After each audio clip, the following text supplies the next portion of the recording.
ne fang kenn du ko jeex te saa yu jinne bëggee Dakar ku yëg daanu nee naa leen ki ko mën ak ki koy jéem duñu benn kenn ki di Assane Ndiaye borom Iba Mar Diop jugati na yëngalate ba lambu ji jaxate dimanche 16 janvier 2022 Assane Ndiaye ak waa Bawol production dañuy dellu arène nationale woote fa loo xam ne foofu rek la xaj drapeau Abdoulaye Diouf Sarr lébu bu mag bi candidat coalition Benno Bokk Yaakaar à la mairie de Dakar moom la Assane Ndiaye fas yéene sargal delloo ko njukkal monsieur le ministre Abdoulaye Diouf Sarr ne delloo na ko son excellence monsieur Macky Sall président de la République du Sénégal ak soxnaam soxna Marème Sall première dame bés boo gis bés lay fay genn ngoon 7 grands combats 3 combats préliminaires Youssou Ndour contre Thiatou Yoff Boy Dakar Thiatou Ngéwél Koña 2 Xeeru Ngor 2 Nokia contre Giro Seras George Bush contre Boy Jaxaw Lay Bruce Lee ñu jox ko Tek Choc Thiatou Montagne ñu jox ko doomu Yoff Rambour di fa laale ak Fallou Clando ñaari champion yu mag Ama Junior ak Papa Django Bay Mentien contre Thiatou Colobane drapeau Baye Mor Fall doomu Tëngéej bu mag baa ngi borom coalition defar sa gox Assane Ndiaye di ko sargal di ko delloo njukkal ku yokku cere dooli ñeex dina amit beneen drapeau bu am solo ci ngoon gi muy drapeau maître Pape Sène avocat bu mag bi ci réew mi maire Ndondon ak drapeau diaspora bi waa diaspora bi am ngeen bés drapeau Modou Diouf borom Suisse dimanche le 16 janvier 2022 ci arène nationale entrée 3000 5000 ba 10 000 li ci gën a neex nag mooy boo jaaree ci Wizall Money jënd sa billet bi 2000 francs kese la lay dikkee Assane Ndiaye ak Bawol production ànd ci ak sponsor yii di Kay Distingo Huile Jador Wizall Money ak Albourakh automobile mi ci oto diggante Modou Lo ak Ama Baldé am na combat yu ko gënoon a métti lool te dafa jàll ci bismillah jeex ci alhamdulilah kon combat bii war na mën a commencé ci bismillah jeex ci alhamdulilah te loolu ñun rek ñoo ko war a def ndax xaalis bii génne ci làmb ji ñaari mbër yi dañ koy fay te ñaari mbër yi bu ñu paree seen porte lañ koy def ak ku ci yàlla boole kii xeex ñu koy fay ak kii xeex gratuitement leneen mën ko caa fekk waruñu mën a bokk donc kon ñun ñi nga xam ni ñooy dund làmb di dundal làmb ak ñun ñi nga xam ne ñun ñooy supporters yi nañu xool ni ñuy jëfee ak nañuy doxale waaye damay wax ne mooy responsabilité bi nag mi ngi ci mbër yi mbër yi ñu man ñoom laay jox responsabilité bi parce que seeni teraanga la te seen teraanga fa mu nekk waru leen nangu kenn ku leen ko yàqal kon yéen mbër yi yéen a war a apaiser waxtaan ak seeni fans waxtaan ak seeni am di jàmm waxtaan ak seen entourage ñu mën a indi jàmm ci làmb ji ndax du sport bi rek moom moo am fitna fépp am na fitna boo xoolee ci politique bi fitna gaa ngi ci boo xoolee tamit ci football bi fitna gaa ngi ci boo xoolee ci làmb ji fitna jaa ngi ci fitna jooju nag ñun ñoo ko mën a génnee ci suñu biir apaiser ko te xam ne ñun ñoo bokk tey jii kenn ku ci ne ci ñun boo xooloon sa arbre biologie ki nga dendal bokk nga ak moom kon ñu bokk nag war ñu yàqu kon ñu ngi ñaan fans Modou Lo yi ñi ngi ñaan tamit fans Ama Baldé yi nañu dal bu ñu jógee fii am naa yaakaar ne tey jii Serigne Fallou Luc Nicolaï dina jox bis bi nga xam ne ci la ñuy def face to face ba bu ñu ko jàppee nañu respecté lépp li ci war su boobaa ñu mën a jàkkaarloo ñoom ñaar waxante ba mars ñu daal di daje bëri ko ci bismillah jeexal ko ci alhamdulilah le meilleur gagne ndam li du génn Sénégal ndax ñoom ñaar ñëpp ay doomi Sénégal ñu daal di bàyyi Serigne Fallou Luc Nicolaï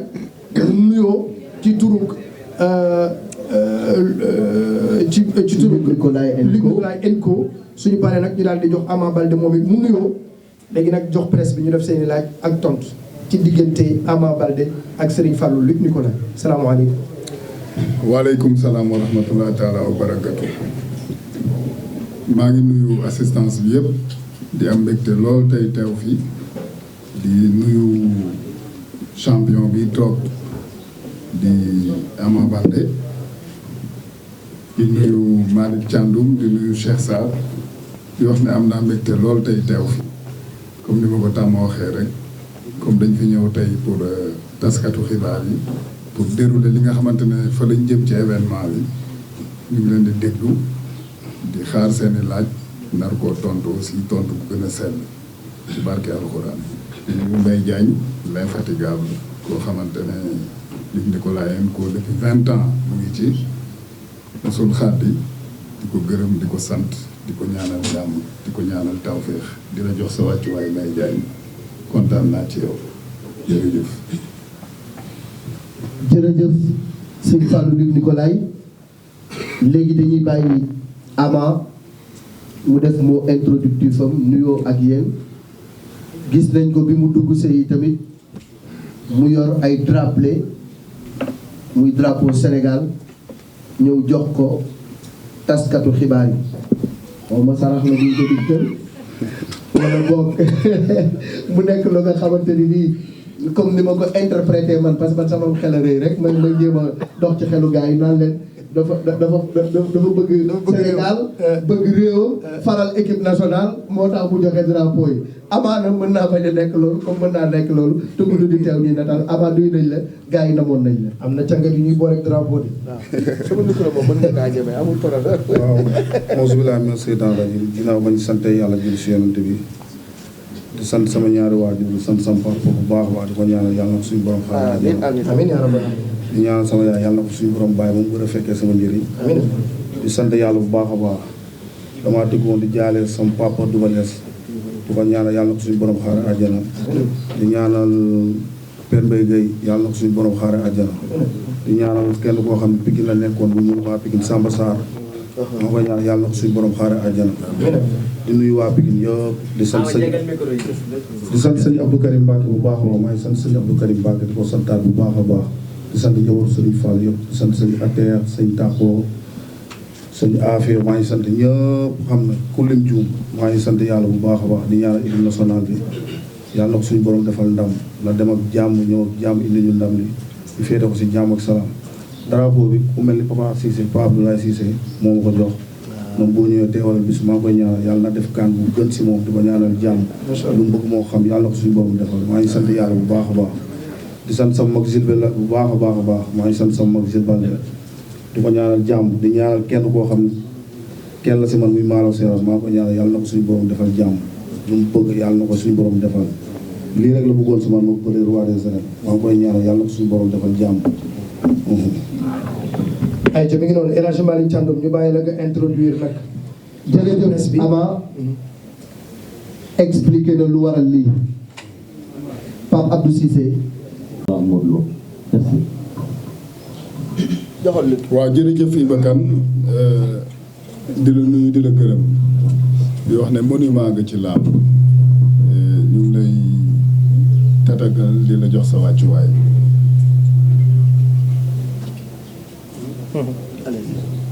waaw question bi nag am na solo garantie moom mënut a passé dem CNG régularisé jox mbër yi seen reliquat jox leen seen avance mu mën sëkk deselu ma leen dara Ama Baldé ngi nii toog ak stafam Modou Lo ngi may dégg amul kenn ko xam ne yoral naa ko ci dara président CNG ngi may dégg lépp li ma warloo woon ak ñoom pour combat bi am def naa ko et xëy na nag lii du guléet xam nañ ni ñuy taxawalee combat bu mag donc li ñu waral yëpp def nañ ko comme ni ñu doon def ci combat yeneen yi ko jiitu rek waaw li ci des nag li ci war pour mu baax ak pour mu neex ak mu jaar ci yoon dinañ ko def waaye nag ñun duñu yàlla dañuy jël lépp teg ko ci loxo suñu borom bi xamante ne dara tëwu ko ñu ngi koy ñaan mu eggal ñu le 13 mars incha allah xale yi bëri ko ci yoon képp koo xam ne suñu borom yaakaar na ne moom la ndam ji gën ci yow yàlla na ndam di dem ci yow ci barke alxuraan jërëjëf. Ama ndax pare. waaw dañuy sant yàlla rek. combat bi yàgg na lool. xam nga ni ku doon pare combat 4 mois 3 mois ñëw si làmb pare saxantuma ne 3 ans ba léegi maa ngi si wax dëgg yàlla lu ñu war a def yëpp ñooñu si dañuy ñaan yàlla rek yàlla mottali ñu si bis bi xam nga dañu ñaan naan lu ko laay yàlla na ko yàlla mottali yéene ñu tamit yàlla mottali suñu yéen lu si war a nekk yëpp ñooñu si pare nañ daal di xaar le 13 mars bu neexee yàlla incha allah. waaleykum salaam wa rahmatullah jërëjëf waaw li nga wax dëgg la ñun ay citoyen lañu li ñu mun rek mooy wax suñu xalaat ak suñu expérience ci làmb parce que xëy na président Bira ni nga ko waxee ak cër bi ñu ko jox yëpp mooy président CNG mooy suñu kilifa ñun ñëpp ci làmb ji waaye nag am nañu sañ-sañu tey ci par rapport ak suñu expérience wax suñu xalaat waxuñu ne suñu xalaat loolu moom moo nar a am mais dañuy artu rek nit ñi artu autorité yi wax leen li nga xamante ne moo ne ci combat bi parce que Ama Baldé li ma ko doon waxee Modou Lo keroog mu toog fii ma toog Ama Baldé wóor na ko ne moom supporter am xajuñu arène nationale ci combat bi moom leer na ko moom waaw Jules Baldé leer na ko Ibou Faye leer na ko ak ñi mu àndal muy ñoom Abdou Bakhoum ñoom ñëpp ñun nag même bu ñu joxoon Léopold Sédar Senghor amul problème dañuy dem arène nationale tëgg ko ndax ba fii may wax ak yéen arène nationale lañ jàpp mais dañuy wax rek pour loo xamante ne Sénégal ñun ñoo ko bokk suñu réew la lépp lu koy jëmale kanam rek loolu la ñuy wax tey boo xoolee 60 000 places ñëw seetaan Ama Baldé Modou Lô ak 22 000 je pense que Gris Bordeaux Balla Gaye 2 bii placé 17h30 lañ ma woo autorité yi ne ma stade bi bu fa jaayiti billet ndax combat bi stade bi fees na waaw yaakaar naa ñun ñëpp on est témoin donc waxatuma la nag ak Ama Baldé Modou Lô donc tey loolu daal laa la doon tontu mon ami mon frère di la gërëm ci question bi la sant bu baax a baax jërëjëf. pour l'instant moom maa ngi fii toog pour l'instant maa ngi Pikine xam na toog Pikine di préparer sama combat waaw ba bis ba incha allah bu neexee yàlla maa ngi fi. Aïcha El Hadj Malick doo bu sewat non. Aïcha Baye Balla Mboup Bantamba TV. jërëjëf El Hadj Malick maa ngi lay nuyu bu baax a baax di nuyu sunu doyen Iba Kane di nuyu assistance bi presse bi maa ngi leen di nuyu Serigne Fallou Nicolay Ama Baldé maa ngi koy nuyu Mbaye Diagne maa ngi koy nuyu bu baax a baax bon ñaari question la am benn bi pour Nicolay benn pour Ama Baldé nit Serigne Fallou Nicolay ku ko xam ci départ am xam ko ci communication bu am solo communication boo xamante ni ci la ko ñëpp respecté mais la fois passée bi Modou Lô toogee fii communication bi dañu gis ni ñu ëpp ci amateur yi mooy dafa changé communication tey nit ñu bëri ba ci amateur yi dañoo apprécier moom sa communication lan moo waral changement boobu noonu bi ci des mooy Ama Baldé gis nañ la Modou Lô fu mu mës a nekk fekk nga ko fa tàllal ko ay loxo fu mu mës a nekk fekk nga ko fa dëkk ko est-ce que pare nga physiquement moralement mentalement pour affronter Modou Lô est-ce que pare nga pour bëri Modou Lô combat bu gaaw ndax Modou Lô boo xoolee ñu bëri moom combat bu yàgg yëpp dañoo ñàkk combat bi jërë ngeen jëf maa ngi leen di jël. waaw jërëjëf question bi am na solo et keroog de communication bi ñu communiqué yaakaaroon nañu ne pour liy bëggal amateur yi rek la nit nag matul. mais je pense que keroog li ma wax aussi amul dara loo xamante ne lu déplacé la peut-être li waral nga wax ko xëy na boo ko leeraloon dinaa la ci mën a tontu mais pour man de jàpp naa ne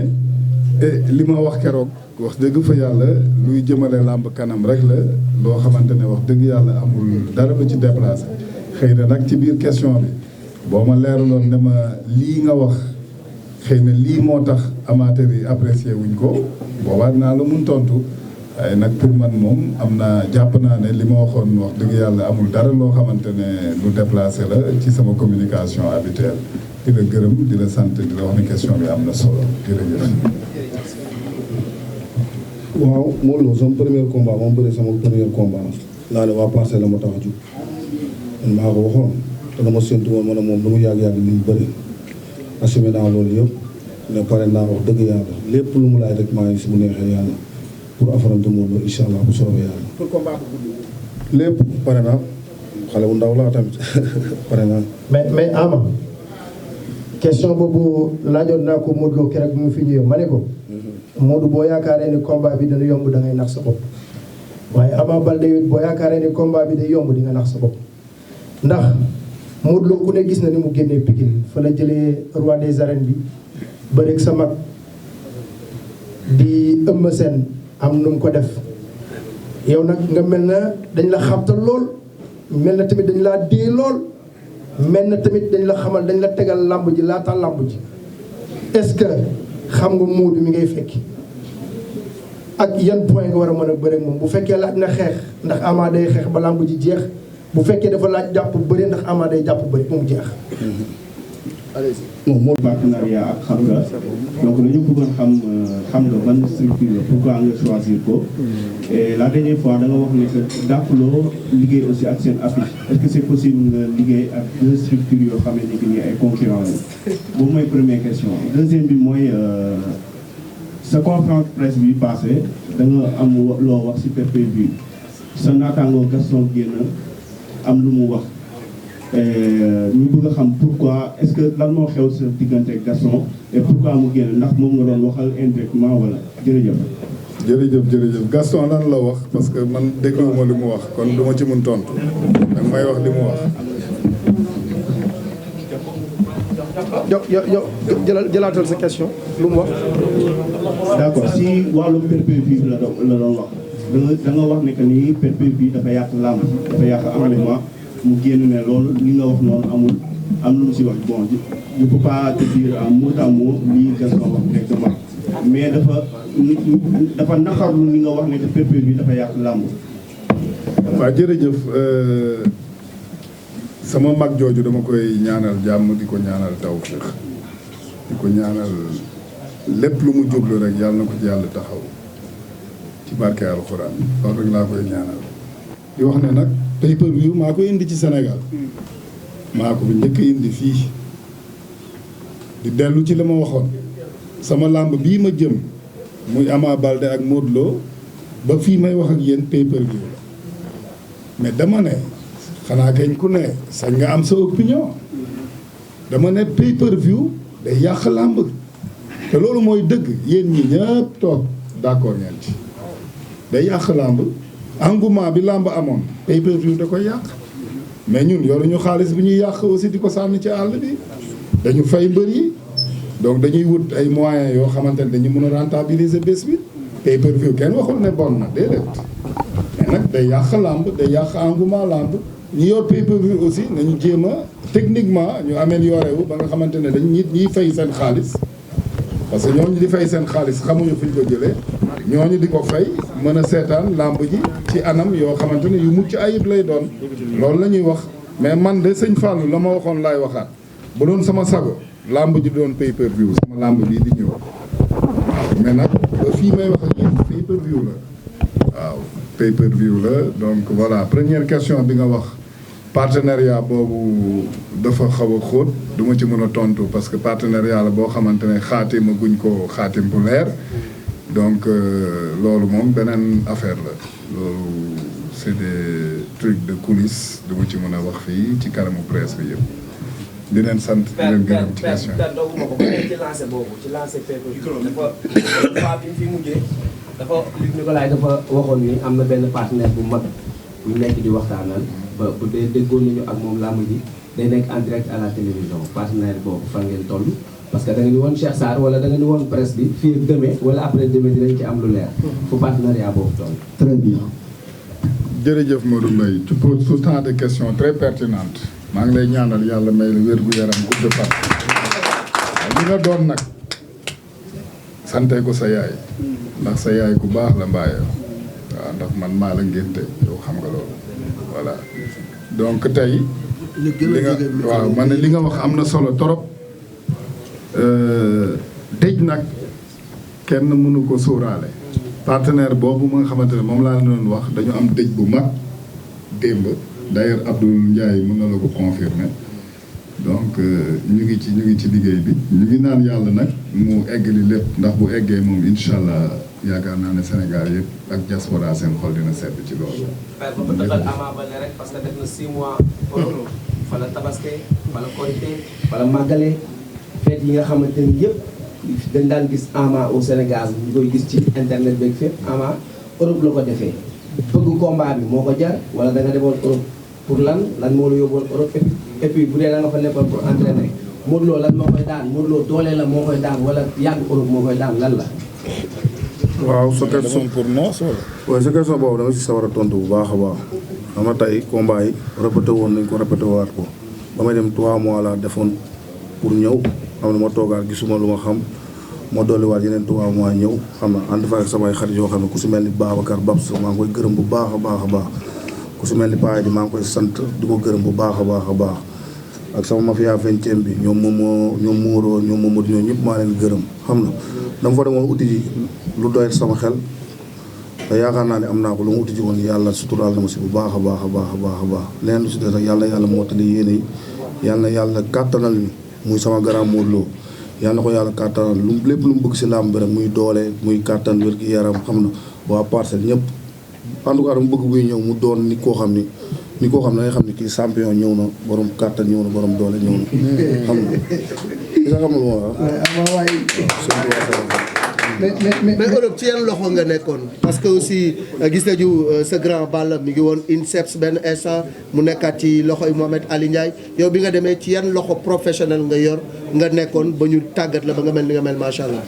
mafia Aba Thiam bi laa nekkoon. lan mooy Aba Thiam booy. noonu la fa demee mafia Baye maa leen nuyu bu baax a baax ku si mel ne sama mag paa Idi sama mag paa Idi maa ngi koy gërëm bu baax a baax a baax a baax xam na di gërëm bab si ñaar ñooñu laa nekkoon seen loxo xam na ku si mel ni Mopol xam na maa ngi gërëm ñooñu ñëpp wax dëgg yàlla taxawu nañ ma war a taxawoo xam na dooleel nañ ma xam na xalaatuma dara ndax ñoo wax dëgg yàlla franchement lu si war yëpp def nañ ko di ñaan yàlla yàlla na yàlla kàttanal di ñaanal Yacine Mbaye yàlla ko suñu borom defal jàmm. mais tamit face to face yi nga xam ne la ñuy jàpp boobu ba léegi sax digganteeg Modou Lo muy avorté face to face bi nga xam ni jàppoon nañ ko 2STV Sen TV mujjul am ñu jàppaat ko Arène Nationale mujjul am te lu ci ëpp dañuy gis ne Ama Baldé moom lu ci nekk moom heure bu moom da koy respecté moom dina ñëw toog mais Modou Lo heure buy ñëw dañuy gis benn foule bu koy dar ñi ne ay fans Ama lañu ñi ne ñu waa Pikine lañu man du ma wax mais loolu yow loo ciy tontu ñooñu ñan lañu ak yow lan nga ciy wax pour mën a apaiser jàmm mën a am ba ak Modou Lo ngeen def seen première face to face après doo ko mën a bëri le 13 mars. c'est ça wóor na yàlla bu ñu jógee signature man sama supporter dañuy jooy barki Alxuraan ñoo ma gën a bëgg bis bi bu ñu soñoon Modou Lo dara boo leen communiqué woon nañu jëli ji Modou Lo dañuy dem jëli ji si jàmm indi ko si jàmm ak wóor na Alxuraanu Karim maa ak nigu làmb yëpp xam nañ ñun suñu route lañ ñu jox dañu jaar leen EDK de Pikine ñun ñu jaar EDK Pikine Modou Lo ñu ne ko jaaral tribunal ba mais ñun defuñu dara ñun fu ñu jaar ko jaar nañu feu de route bi xamal ne kuy jug bis ñu naan bis boo xam ne sécurité wóoru wala wóoru police dalay jox feu de route ñun dañoo jox feu de route yoo xam ne ñun nii la ñuy jaar ñun respecté nañ su kii Modou Lo nag fu ni xale yi toog mooy xale 18 xale yu ndaw ndaw yi 7 ans yi gis nga moom xale 7 ans yi voilà xam nga xale yi da li nga ko laaj li ma koy wax nii dama kiiwu pay-per-view bi dama si sawar a tontu bu baax a baax ay temps xale yi 300 lañu yor mënuñu jënd billet mënuñu seetaan bi tey boo leen xañee seetaan dañuy dem tax yu buntu stade li ngay wax dama la si sant bu baax a baax di la gërëm ne la pay-per-view nu muy yàqee làmb sax xamoo ko am na xale yoo xam ne mënuñoo dem mënuñoo jënd mënuñu seetaan télé leen lañ mën a am bu ñu gisul télé bu ñu gisul dara dañuy dem buntu stade taxaw yi sa waa dëkk waa Casamance. tey waa loolu noonu rek la fa demee tey nag Ama dafa weex dungu xam na noonu rek la fa demee maa ngi dégg sama grand Modou Lo ne bis bi dafa ma dépasse bis bi dafa rëy dama ne la kan moo ma sarax si làmb man kan laa jékki-jékki ñëw ñaan ko na ko may ma làmb day jot ma def lu ma war a def respecté làmb lu ma war a respecté ñëw taara bis am lu ma am benn bis jomm ma Modou Lo nekkul moo ma jomm man ba may opté làmb dama ne woon roi des arènes laa doon bu dul Modou Lo di keneen ak keneen roi moo ma tax a jug te maa ngi ñaan yàlla le 13 mars bu yàlla mayewul xañewul moo day baax lu neex sëñ Touba waaw mais Cheikh drapeau Malo Seras comme yaa ngi wax waxu face à face Ama Baldé yëkkati fi kàddu yu rafet a rafet yoo xamante ne Sénégal gi yëpp ngi koy rafetu Ama kontaan naa torop ci yow te lii bettuma ci yow waaw dama koy wax ñu bare nee naa leen Ama ku ko jegewul mënu ko xam waaw xol bu rafet bi mu yor yàlla mii ma tiim sedd na ne barewul mbër yu ko yor waaw maa ngi koy ñaanal nag jàmm di ko ñaanal salaam bés ba yàlla yóbbu ko ci jàmm lépp lu mu war a am ci bés bi te suñu borom yàlla na ko defaral incha allah di wax ne nag face à face bi moom amatul demal maa ngi ñëw muy Ama muy Modou Lo amul kenn ku ko ci mun yàq. loolu kañ la ak le 22 janvier la incha allah monument de la renaissance. 22 janvier monument de la renaissance à 21h. Ama lan ngay wax ñu bëgg Ama sopp Ama te bëgg seetaan face à face boobu parce que nag ala kulli àll foog ngeen jàkkaarloo. wallaay. la ma sën. waaw kon lu ma lay wax rek ñun moom wax dëgg yàlla bu ñu soñoon laa la suba ñu jàkkaarloo Modou Lo wax dëgg yàlla bu ñu soñoon suba ñu jàkkaarloo Modou Lo damay waat ñaan du ma ne sama supporter parce que sama supporter man dañ may yedd sax dañ naan ma Ama nii ak nii waaye naa kon ñoom ñoo ma gën a bëgg bis bi di leen woo ne nit moom yàlla nii rek la ko mën a jagleel samay mbir xëy na yàlla suñu borom nii la ko jagleel ama gauche ama droite waaye yàlla xam na yonent bi xam ne lu nekk si xol yi xam nañ maa ngi ñaan yàlla képp koo xam ne bëgg na Ama Baldé képp koo xam ne yaa ngi savouré roi des arènes Ama Baldé maa ngi ñaan yàlla na ñëw tekk ak tey ñu dem signature si jàmm ak salaam ñëw préparer le 13 yàlla bu am ndam yàlla bu moom ndam yàlla nañu yàlla may ndam. ak ñeneen ñu bari ñu toog fii ay jàmbaar lañ yàlla na leen suñu borom taxaw maa ngi lañ koy ñaanal di leen wax nag ne leen combat bii jàmm ciy am ni ma leen ko waxee woon ci conférence de presse bële jàmm moo ciy am jàmm moo ciy am incha allah dinañ ko bëre ci yoon face à face dina am fii dina am feneen ak feneen ak feneen open press am affaire bi neex bés ba ñu tëj barrière yi suuf ba nag dinaa la ci tontu man naa la ciy tontu keneen du la ci tontu. ma ne bàyyil mbër yi bëri. déedéet Malick dama seetlu benn affaire dañu tëgg Demba Diop ba tàyyi ak stade de l'amitié bu problème amaan autorité yëpp doon wàcc ci biir géew bi ñëw di arrangé waaye gis naa léegi ñëwatuñu de ku ci daw ñaari baat daw ci biir affaire bi ci biir suuf bi dem ñëwaat boo yéegee boo ñibbee da ngay jët garabu tooy. waaw donc tey man gis naa aussi réunion bi ñu nekkoon Mbaye Diagne mu nga fa woon. Bira sax doon woo sapeur pompier yi président Bira di ko nuyu au passage naan nañu arrosé suuf bi ndax suuf bi dafa bare. donc li nga wax dëgg la Babacar mais bon loolu aussi mbër yi dañu war a entraîner yaakaar naa ne Ama quand même loolu war koo jaaxal. Modou Lo moom xam na bu baax ne contrat moo ñu lié. le 22 day ñëw dafa ñeme dem te mënul ñëw le 22 le 22 ñu am signature bu demoon sax tey le 22 day ñëw par force day ñëw ci signature bi mënu ci dara parce que contrat moo ñu lié contrat la moo ñu lié contrat boobu da koy respecté par force loolu mënul am passé outre mënul nekk wala boobu mu bëgg a daw Ama comme ni mu ko daan defee rek boobu ba léegi parce que ñun gis nañ ne boobu ba léegi Ama njëkk a ñëw wax dëgg yàlla boo amul sécurité bu sécurité amul CNG du la bàyyi nga organiser tontul kii yow. waaw mais Malick yow lan nga bëgg a wax foofu yow xanaa da nga bëgg a yàq face à face bi. bëgguma ko non damay wax rek. damaa bëgg mu am mais yow wutal sécurité indi ko. damaa bëgg mu am kaaraange rek. man damaa xam li may wax. ma ne. Alaaji Malick Diallo moom mi ngi insister ci sécurité non dina am mais xam nga face to face bi de 21h à partir de 21h éléments yi mën nañ ñëw Alaaji Malick Ama ay question Ama ñu dégloo ñu ngi en direct sur la 2STV ak ITV ñu dégloo en direct. waaw loolu Saafandu laay bàyyi mu tontu ma ko parce que Saafandu mooy suufu géej tefesu géej dafa xaritoog moom Saafandu bu gàmm dafa xaritoog suuf moom laay bàyyi moom moo ma yor moo may tàggat moo ma yor lépp te en plus sama papa dafa bàyyi arène nationale. waaw boo déggee pël ñu naan la moos dafa yàgg sa dëgg moos ñakkam dafa yàgg tuuru arène nationale bi. sama papa dafa bàyyi mais Thiatou Fall laay. waaw déggoo Thiat déggoo ñëw lu sama maam sa da koy doon ba yombal xëy am. Cukalel. yàlla bëri na sutura. Cukalel. waaw léegi sa maanaam ànd ak Balla Gaye bëri na ak Modou ñaari yoon. gañe ko. combat ak Modou yéen a àndoon di liggéey. est-ce que combat bi yow ak ñoom maanaam dinañ ci ñëw jàppale la ci pour nga nekk roi des arènes. jox la kele waaw ay famille